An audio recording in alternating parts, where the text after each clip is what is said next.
नमस्कार, खबरों की खबर में आपका स्वागत है। एक बार फिर से कोरोना वायरस का प्रकोप भारत में बढ़ने लगा है और परेशानियां भी बढ़ने लगी है। एक पैनिक सिचुएशन क्रिएट हो गया है इंडिया में। जो भारत की स्थिति है, जो धीरे धीरे कंट्रोल में आने की गुंजाइशें बढ़ रही थी, वो फिर से अब पैनिक स्थिति आ गई है। लोग परेशान होने लगे हैं और ये परेशानी तबलीगी जमात ने पैदा की है।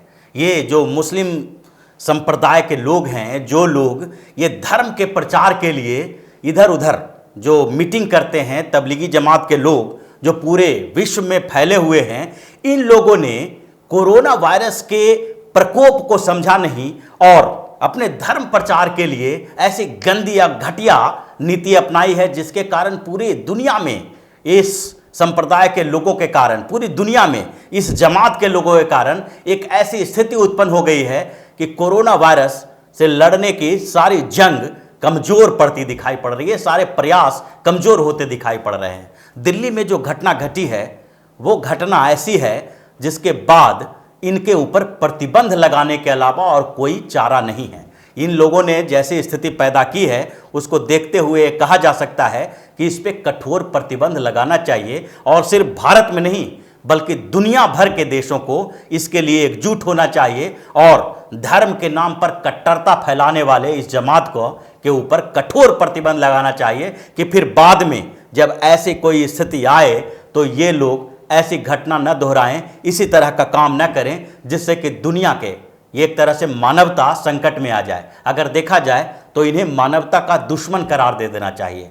दिल्ली के निजामुद्दीन इलाके में जैसी जो खबरें आई और अचानक से विस्फोट हुआ, 1000 से ज़्यादा लोगों को वहाँ से हिरासत में लिया गया, अलग अलग क्षेत्रों में क्वारंटाइन में रखा गया है और 10 से ज़्यादा लोग जो तबलीगी जमात के मीटिंग में आए थे, जो यहाँ बैठक में आए थे, उन लोगों की मौत हो चुकी है। 24 से ज़्यादा संक्रमित हो चुके हैं और सबसे बड़ी बात तो ये है कि 10 लोग जिनकी मौत हुई है वो दिल्ली से अलग अलग एरिया में गए थे।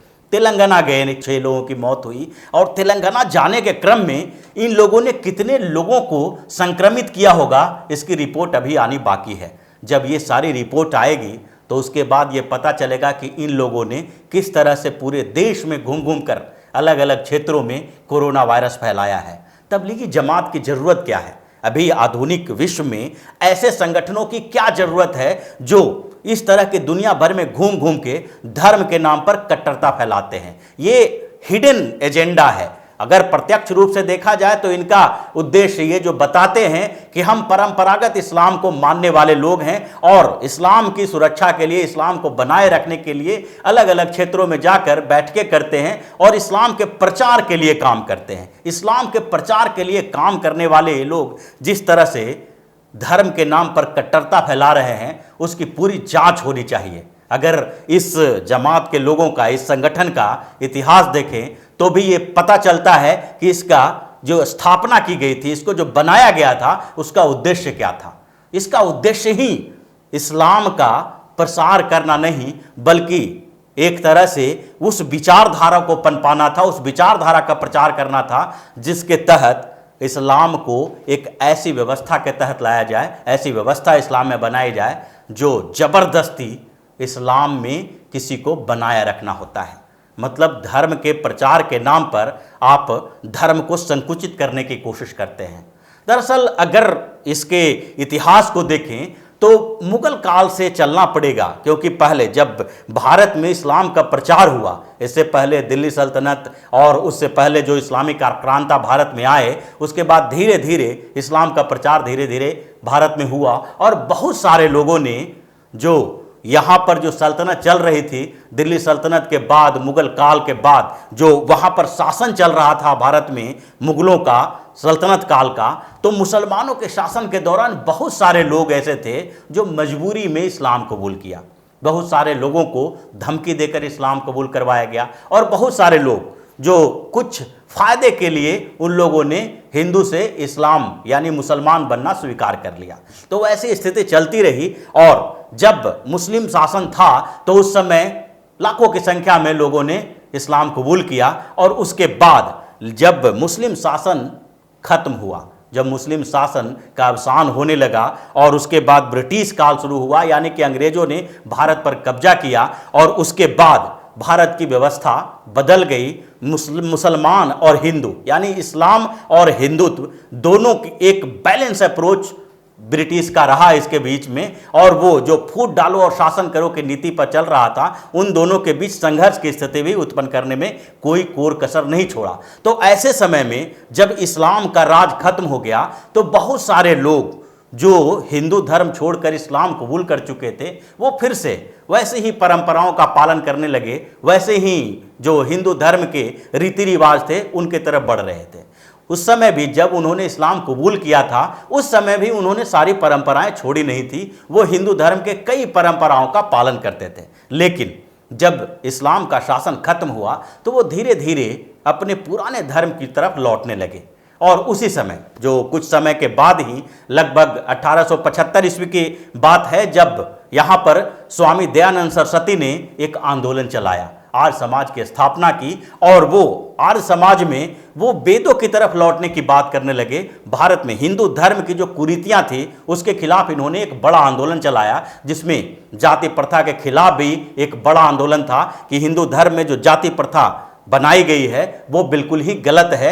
हिंदू धर्म में वर्ण व्यवस्था का जो तरीका है वो आर्य समाज से यानी कि वेदों से लिया जाना चाहिए, और उसमें जन्म के आधार पर जाति की व्यवस्था की कोई बात नहीं कही गई है। तो उस आंदोलन के चलने के बाद इन लोगों को जो इस्लाम कबूल कर चुके थे उन लोगों को भी एक आधार मिलने लगा, यानी वो अपने पुराने धर्म में वापस आने वाले हो सकते हैं, उनके लिए एक स्थिति, अनुकूल स्थिति उत्पन्न हो गई। और उसके बाद बहुत सारे लोग इस्लाम जो कबूल कर चुके थे वो हिंदू बनने लगे। ये शुद्धिकरण का आंदोलन चला, और जब कई इस्लाम कबूल करने वाले इस्लाम के लोग, इस्लाम को मानने वाले लोग जब फिर से हिंदू बनने लगे तो इस्लाम के अंदर जो इनके धर्म गुरु हैं उनके अंदर हड़कंप मच गया।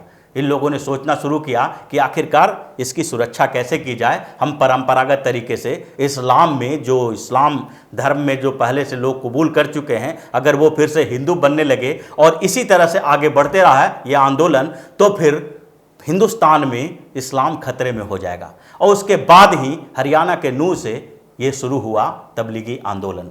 ये तबलीगी लोग जो थे ये एक जमात थी, और ये धर्म प्रचार के नाम पर लोगों को ये बताते थे कि इस्लाम की सच्चाई क्या है। सच्चाई का मतलब जो नज़रिया उनका है वही सच्चाई हो सकता है। और वहाँ से 1926-27 से ये तबलीगी परंपरा शुरू हुई, और ये लोग अलग अलग क्षेत्रों में जाकर बैठक करते थे, मीटिंग करते हैं, और ये तकरीर देते हैं इस्लाम के बारे में। इस्लाम के इस तकरीर का स्वरूप धीरे धीरे बदलता रहा, और पूरी दुनिया में इस संप्रदाय, ये जो लोग हैं, ये जो संगठन है, उसकी संख्या बढ़ने लगी और धीरे धीरे इसका विस्तार होने लगा। इनका अपना दावा है कि करीब दुनिया भर के 15 करोड़ लोग या 15 करोड़ मुसलमान जो हैं इस संप्रदाय से, इस संगठन से जुड़े हुए हैं। और ये 15 करोड़ लोग अलग अलग क्षेत्रों में मीटिंग करते हैं, बैठ के करते हैं। जो दूसरे जगह पर जहाँ पर जाके अलग अलग क्षेत्रों में ये बैठ के करते हैं, तो आज जो स्वरूप बदला है, आज वो स्थिति नहीं है जो 1926 में स्थिति थी।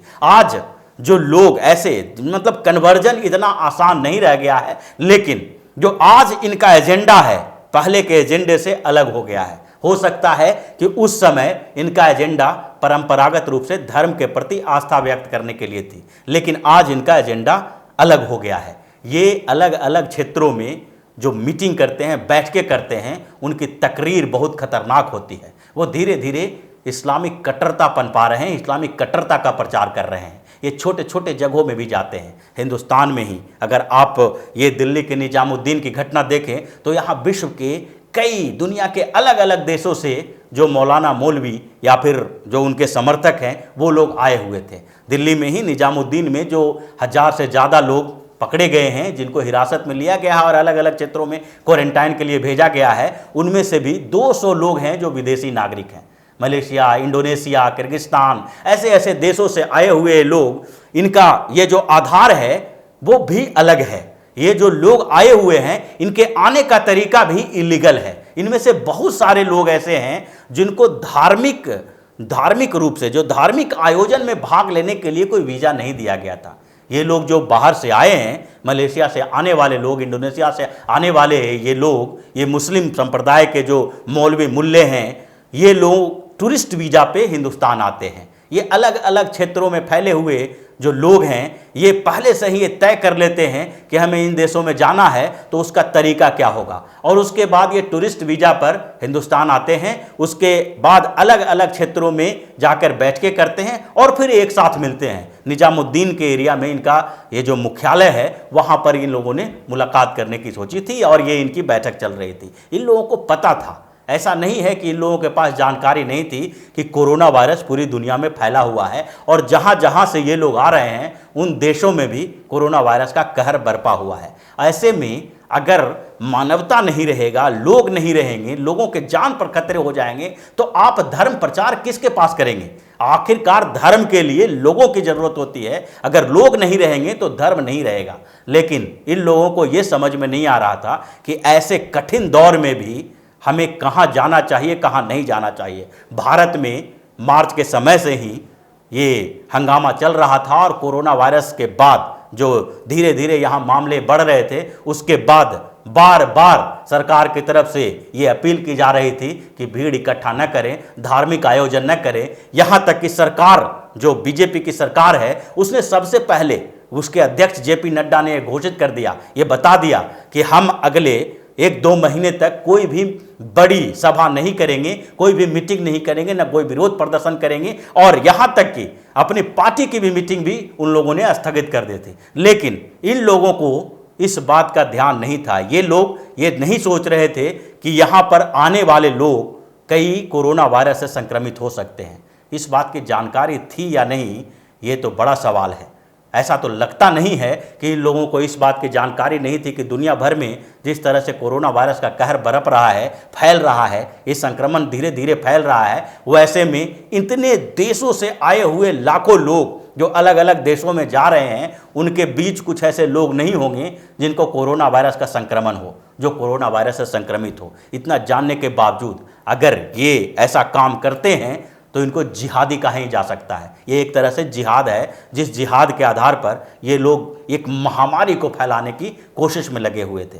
तो ये तबलीगी जो है, जिनके ऊपर प्रतिबंध लगाने की बात हो रही है, ये जो कट्टरता फैलाने की कोशिश में लगे हुए हैं, इन लोगों पर भारत में तो सबसे पहले कठोर प्रतिबंध लगाने की जरूरत है। और उसके बाद भारत सरकार, अगर दुनिया के दूसरे देशों से सहयोग भारत को नहीं मिलता है, तभी भी भारत में तो कम से कम इस पर प्रतिबंध लगा ही दिया जाए और ऐसे धर्म के नाम पर कट्टरता फैलाने वाले लोगों को कड़ी से कड़ी सजा मिलनी चाहिए, इसके ऊपर कार्रवाई होनी चाहिए। ऐसा सामान्य तरीके से सिर्फ कोरोना वायरस के समय में अगर कुछ कानून का उल्लंघन किया गया है तो सिर्फ उसकी सजा नहीं मिलनी चाहिए, बल्कि ये पूरी जांच होनी चाहिए कि आकर दुनिया के अलग अलग देशों से ये जो लोग यहाँ धार्मिक आयोजनों में भाग लेने आते हैं, उनको क्या इसी आयोजन में भाग लेने के लिए वीजा दिया जाता है, या फिर ये जो लोग हैं वो टूरिस्ट वीजा पर आते हैं और यहाँ पर धार्मिक आयोजनों में भाग लेते हैं और यहाँ से अलग अलग गुट बना के भारत के अलग अलग क्षेत्रों में,